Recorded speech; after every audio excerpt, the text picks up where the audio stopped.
د بلوچستان په نوشکی او بنجګور کې په بریدونو کې یو عسکر او 4 وسلوال وژل شوي.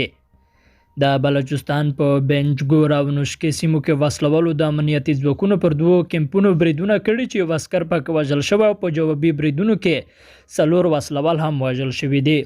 د دغو دوړو بریدونو ذمہواري د بلوچستان لیبریشن آرمي یا BLA په نوم د ازادۍ غوښتونکو بلوچستانو یو تنظیم پر غاړه اخیستې ده. د ډلې رسنیو ته په لیږلي بیان کې ویلي چې په بریدونو کې د 2 وسلوال وژل شوي دي.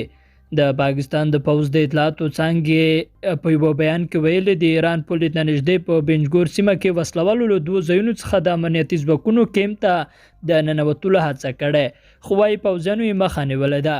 په بیان کې ویل شوي چې د امنیتي ځواکونو او وسلوالو ترمنځ په ډزو کې یو ملیشه عسکر وژل شوی، خو د وسلوالو د وژلو په اړه معلومات نه دي ورکړي.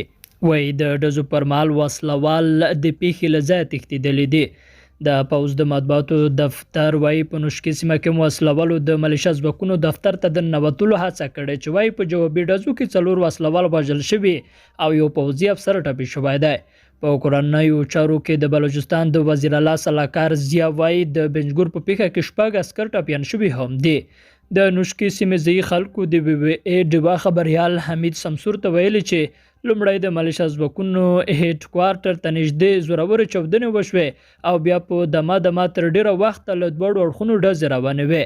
عیني شهیدان وایي د چاودنې له کبله د ملیشه ځواکونو قومندانۍ ته نږدې د هندوانو په کلونۍ کې د کورونو او بازار دوکانونو ښیښې ماتې شوې او وایي تر پیښې وروسته د نوشکی ټول ښار بند شو. په روانه اونۍ کې د ایران له سرحدي پولو سره په پرته سیمه کې چې ډیری بګټي او چمن کې 13 امنیتي عسکر وژل شوي دي چې ذمہواري پاکستاني وسلوالو طالبانو او بلوچ بیلتون غوښتونکو ډلو پر غاړه اخیستې دي.